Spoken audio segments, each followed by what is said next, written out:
Alright,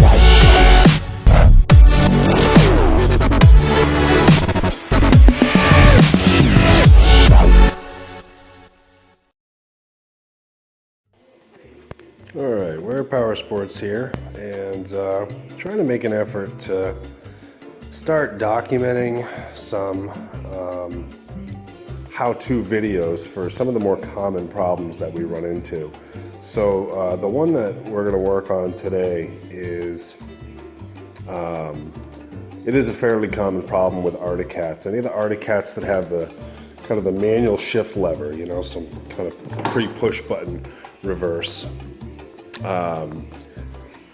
What does happen, it seems often, is that due to over-revving or idle set too high, going into forward and reverse, the whole reverse mechanism gets damaged over time to the point that eventually you'll either be stuck in reverse, or you'll be stuck in forward, can't get into reverse, or you'll be stuck in neutral, and no matter what you do, forward and reverse don't seem to work consistently. So what I'm going to do is make a quick video to try and show you what the problem is and how you go about resolving it. Most of the time this is what you're going to find. I've seen this issue more than a couple times, and at this point it generally ends up being some combination of the same parts that get damaged, same job to do it, and it's really not that bad of a job. So my hope is that by putting together a little video might encourage some of you to tackle it on your own.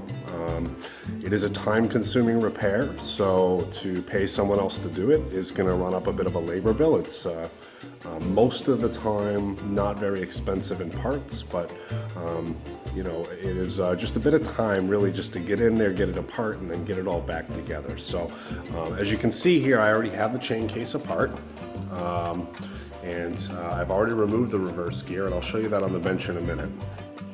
So down here is where the reverse gears sat. So I already have all of this removed. If you're not familiar with how to get in here and do this, it's really not as bad as it seems. Really, you know, it's just a question of removing the, you know, exhaust can, and then, you know, you just kind of slowly work your way in here. Most of the work from that point is pulling out your battery tray if you have electric start, and then draining the oil case out. Highly recommend anytime you're opening a chain case, just get yourself a vacuum pump and pump it out through the dipstick hole. It's a heck of a lot better than dumping all of that oil right down into your belly pan. So once you get down to this point, there's really just one bolt that holds that giant gear assembly in, and I will be back with you in a minute to show you the gear assembly that I have set up. Okay, so here is our gear assembly, and this is how it sat in the sled. All right, so this is the one bolt that holds it in, and you can see it's kind of tensioned by a spring. You can see there's a notch there with a guide that allows this to drop right in.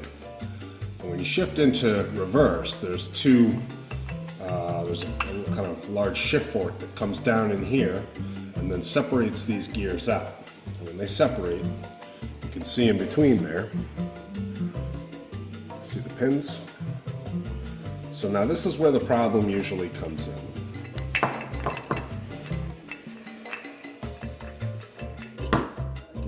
So you can see these pins. And if you look closely, you can see they are very rounded out, very deformed. So this is one of the first problems. And again, like I said, these get deformed because they're spinning while they're separated, and then you shift, and they have to find their home in this. So if we're going too fast, if we're idling too high, or if we're slamming it from forward to reverse, reverse to forward, it's got to bang its way down in there. So what that's going to do is eventually cause these to wear out. So you can see they're all tensioned by springs. Now, here's where the rest of the damage occurred on this one. You can see here how these are actually raised up.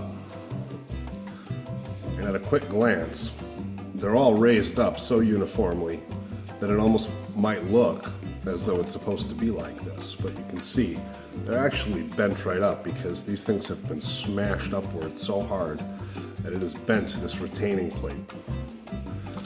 Now, just for comparison, here's what a new retaining plate looks like.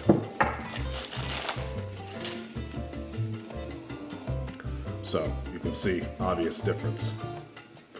Now this one was pushed out so bad that these have actually been rubbing on the three of the nuts that are still in place. So that's pretty excessive there. So the last thing to inspect, now these parts here are all pretty inexpensive. I think the total for everything here, I have, to do the repair, I have 3 new pins, I have 3 new springs, and I have the new retaining clip that I showed you.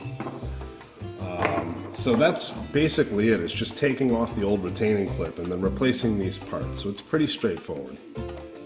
The last piece to inspect though would be this large sprocket here, this large gear. Now on this one here, everything seemed okay for the most part except for this one. You can see here that some damage was done here. And if you look very closely, it's very, very slight damage right here. A little bit more here, a lot more here. I'm fairly confident that I'll be able to get by without replacing this and have the machine still perform satisfactorily. So the owner of this sled is trying to get away with this for the lowest price possible. All of the parts that I have bought here retail for about $38. This retails for about $280. So we're going to try and see if we can get away with salvaging this. I think it's going to be just fine. Okay, so I have all of my new parts out and ready. I have my compression springs here. I have my slip pins ready to go. You can see the very obvious difference here with the new slip pins. Very, very squared out, flat top compared to these very rounded out ones we have on this one. Alright, so pretty straightforward here. I'm just going to undo these Allen bolts.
Okay, so we've got our old retaining plate off. And again, yeah, you can see big difference.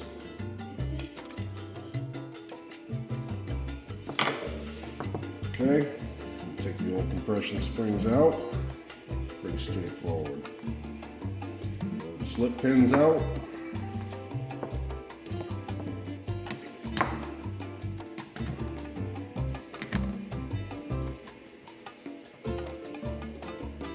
Put the new compression springs in. None of these are directional, these are all symmetrical parts.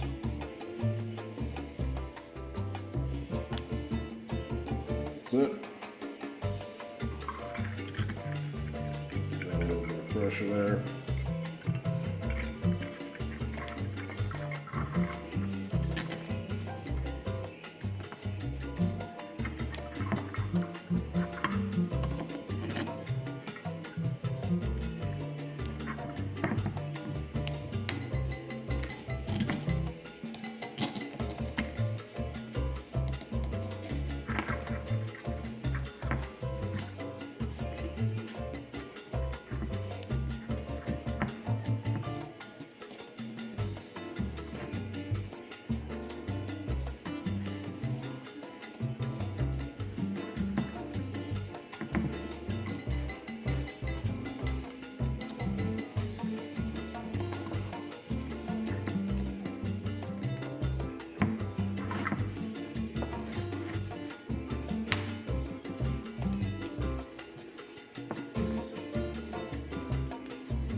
his final torque down, and I don't need to walk you through all that.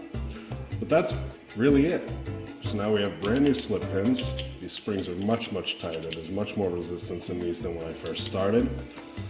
Very, very squared out edges on these pins.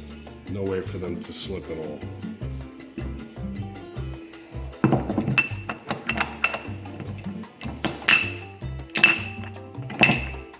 But, as you can see, this is a very straightforward and easy repair. Once you've gone through the work of just dropping the chain case and actually getting these gears out, which is really just one bolt. Reassembly, same thing. It's a bit of work. It's more time consuming than complex. But don't be afraid to tackle this one on your own. This will save you a lot of money. I will follow up with a wrap up to this video. Once I have everything back together, we'll test it and make sure that it's working the way it's supposed to be. Okay, well, just to wrap up this video here, I've just finished getting it back together.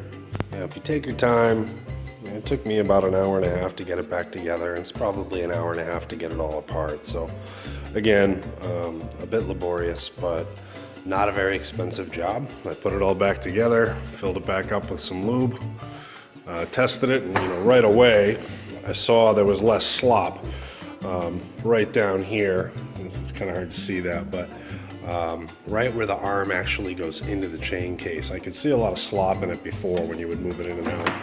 And you can definitely feel, it feels better. It's a little more firm, and I can actually see the arm doesn't have as much slop in it now. So I tested it. I tested it as many times as I can without any snow, and looks good. So again, I hope this inspires some of you to tackle the job on your own. It really isn't that bad. Just take your time.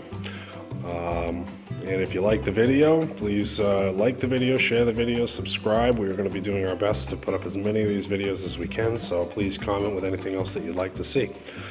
Thank you very much.